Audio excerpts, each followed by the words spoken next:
ആളെ ബിന്ദു ഞാൻ മരിച്ചെടുത്തോട്ട് വരുന്നത്. എല്ലാരും ഒരേ കരച്ചിൽ തന്നെ സുന്ദേച്ചി. എനിക്കെല്ലാം ഭ്രാന്ത് പിടിച്ചു. ഞാൻ ഓന്റെ ഓളൊന്ന് കണ്ണെന്ന ഒരു തുള്ളി വെള്ളം വീഴുന്നില്ലണേ. ഓലക്ക വീങ്ങാണെങ്കിൽ ഇങ്ങനെ ഇരിക്കുന്നുണ്ട്.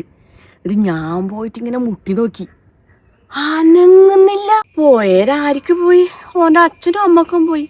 എന്നാലും അമ്മച്ചും അങ്ങനെ കരയുന്നൊന്നുമില്ല കേട്ടാ. വലിങ്ങനെ ഒച്ചത്തിലൊന്നും കരയുന്നില്ല.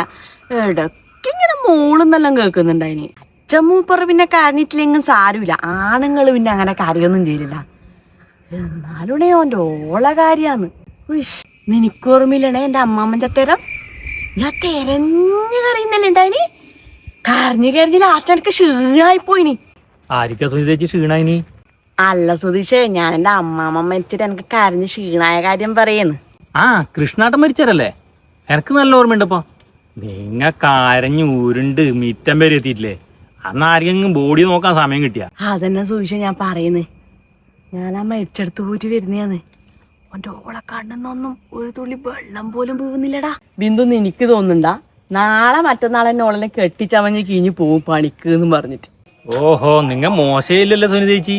പിന്നെ ഓക്കും മക്കൾക്ക് ചെലവിന് നിങ്ങൾ കൊടുക്കുക. ഓള് പണിക്ക് പോയാലേ അവർക്ക് ജീവിക്കാൻ പറ്റില്ല. എന്ത് സുഖാന്നോම അവർക്ക് നോട്ടിന്നോണി പറയുമ്പോ കിട്ടുന്നു. എല്ലാം അവനവന് വരുമ്പോ പഠിക്കൂലൂട്ടാ. ഞാനല്ലാണ്ട് ഇതിനോടെല്ലാം പറയാൻ നിക്കോ ബിന്ദു? ചാടിക്കടിക്കാൻ വരുന്നത് ഇവന്റെ എല്ലാം കഥ കേട്ടുവങ്ങളുണ്ടല്ലോ. നിനക്ക് സമയം ഉണ്ടാകാക്ക?